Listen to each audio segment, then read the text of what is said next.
Hello and welcome to the first edition of the 2010-2011 cricket season for Bentley A&A Cricket Show. I've got on my right here Adam Mickelson. Good to see you, Adam, and it's good to finally talk some cricket. I haven't picked up a batter and ball since last year, so it's a bit refreshing to finally talk cricket after football's going on as well. Absolutely, and I guess we can briefly recap on last season with because we were going to have a grand final edition of the A&A Cricket Show, but during around the time of the final series, I got my car serviced and I left my video camera in the boot, and someone decided to leave it out and not give it back, and bang. So Father's Day, I got a new video camera, so we're back up and running. Yeah, just for all those with the Lexus out there, maybe not go down to Lexus Supply to get it serviced. Anyway. Now speaking of Father's Day and all that kind of stuff, you've got a couple of twins on the way out. One set of twins, I think. Well, a couple of kids, which is one set of twins, that's right, yeah. I know, it's strange, isn't it? I thought with one that it would have been hard, but obviously it's made it doubly potent. Thanks Adam, and they're due soon, very soon in October, so looking forward to it. It's going to be good. And that's obviously one of the key reasons why you'll be it's the only reason. It's the only reason, but I'm going to have 3 girls, so a house full of girls, which will mean that it's going to be tough. It's going to be very tough. Obviously. So I guess, best case scenario, we might see after Christmas. Hope so, but just got to make sure I stay off the fat foods while I'm, not to mention getting stressed and pulling my hair out at 2 in the morning with crying kids. Not to mention the boozy lunches during the week. Just come down on that as well. You can talk. Yeah, well, but anyway, so as a result, we've had a few changes on the field, and Bill Biggs, who played a few games at the end of last season, has come back full time at A&A and taken on the role as captain coach, which fully endorsed by Adam. Oh, look, Bill's a great guy, and he showed last year he loves the club, and he gets along well with all the other guys as well. So I think it was the perfect fit for what's just happened. So, and I think Bill will have a good year. I think if he should be looking personally to go over 450 this year. Mm-hmm. Probably bat himself between 3 and 5, and there's no reason why he can't have a really good year and lead from the front. And I think he'll be a great addition to the club, full time. As far as A&A is concerned, it's key, obviously, without putting too much pressure on Bill, but when you lose a 500 run season batsman, you need to fill that void, and hopefully we can see the progression of guys like Brad Lovell, James White, Joel Gavert, etc. and those names step up and that's going to be the key to Bill too, because he can't take all the pressure himself. It's going to it's going to be time for these guys to really put their hands up and make some good runs. I know James got over 300 maybe last year, and Brad Lovell made his first century. So guys like Gervert and the Luke Morrisons, these are the guys that the club need to look at getting 300 run seasons out of, and finally for them to take the next step and again make it life easier for Bill. But with the setup I've seen, you got Tim White down there as well, and Simon are going to be across the guys. So it's not going to be through a lack of trying, hopefully the guys can get a good start to the year. That's right. And in addition to that, we've got Razmi still playing. Hopefully he gets a flight before round 1, but that's all up in the air. But he'll either be on a boat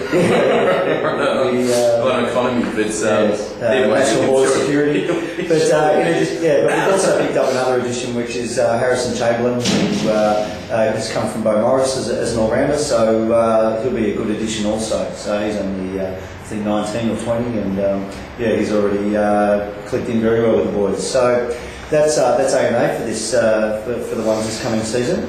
I guess moving to the rest of the competition, and there's been a few changes here and there. Not too many big scalps moved around, except for one club in particular, and that's Bentley United, who they've got Glenn Layla, who's come back. Well, not come back. He's originally from Mackie, but he spent many years leading St Kilda, and he's got some good connections at Bentley United, and they've got him over the line. So what's interesting there, I remember Campbell used to, when Stewie first came to the club, I'll bring Glenn Layla and all the rest of the Mackie connections. from what I've been told, again from Stewie, you know, Mackie was always going to be the club he was going to go back to. So for Bentley United to get him, I'm sure Mackie would be quite disappointed that they've lost someone of his ilk. Yeah. But I think the thing with Bentley United, like this is all I've read. I've only read something yesterday on our website, so correct me if I'm wrong. Ash Russell, I remember him. I played against him in younger years, but you know he's going to be a very good back, and you know. I think they've got Brent Ernst coming back, which is surprising because I know Brent left the club to be captain and wanted to do all those sort of things. So for him to come back, tipping he's not captain, I'm tipping Glenn Laylor's captain. Yeah. So it's surprising that he's come back. Maybe he smelt a bit of success with all his new recruits. And also a couple of other names, but another one, Jared Allen, also, who apparently a very good wicketkeeper, an A&A junior.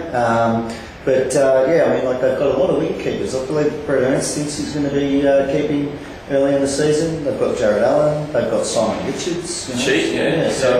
So from that, you know, they've got to be careful though, because all of a sudden you're bringing in these three mature guys, and I guess the brief that they've used in the last few years is playing the kids. So hopefully they don't take a few steps back, because all of a sudden you're going to have these three mature guys in it, and hopefully they pursue with, I think it was Brisbane, and you got Josh Drummond, all these kids that were there, Richards, Tom Backman, obviously the opening, the batting. So from my point of view, you're looking at it thinking, well, it must be the end of guys like Chris Manakis, because you couldn't play Chris Manakis and all these senior guys because you still got Turner in there. So hopefully they don't, go backwards in not playing the kids in the seniors, because they've got some good kids there. I think they've probably got some of the best kids in the competition. So hopefully they don't.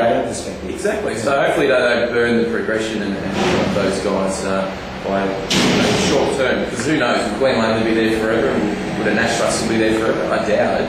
It's probably a short-term thing. Well, with the rumours of money floating around, you know, you're going to have to find it again next year and the year after that. That's the other thing too. Has Bentley United ever been a club that's thrown money around? Well, no, they've always been quite conservative from that perspective, but they found the right person, which is what they've said so themselves. Because Layla on the open market, it's just from what we've been involved in over the last few years, Layla would be a 10,000 a year player. Minimum. I'm hearing him double that, you know. So okay, and Ash Russell, he's probably one of the best bats that was in the BTCA.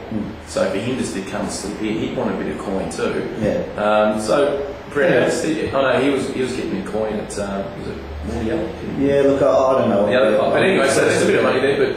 And this is all rumour and innuendo. I mean, like, we're not saying this is concrete, but obviously, you know, word gets around. I mean, there was a lot of talk the year before about Confinos and what he was getting at Union, not to mention the other players. And speaking of other clubs, Anno Apostolopoulos has come back to the CNCA from Box Hill, but he's come back to Brighton Union, which is interesting. A big scout for them to replace Alex Gurdon, and I guess Justin King, who apparently has gone back to Rye. And Adam Gregory, who's left to go to West Bengal. Jesus, okay. Well, hopefully it'll take a bit of heat off Advance, sorry.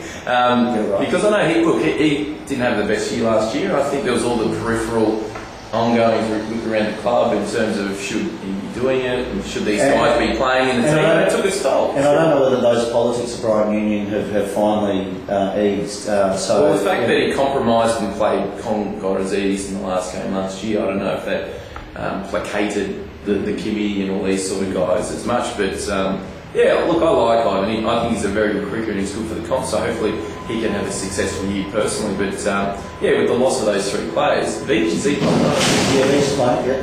Well, if Beach is fit and playing, well, they're still going to be competitive. So, and with Dano, is he going to be a number 3 bat? I think he was batting 3 or 4 at Box Hill. So he's 40, early 40s. Yeah, but take into account 3 years ago, his last innings in the CNCA was an unbelievable undefeated 100 in the finals a couple of years ago. So, he's obviously got the talent.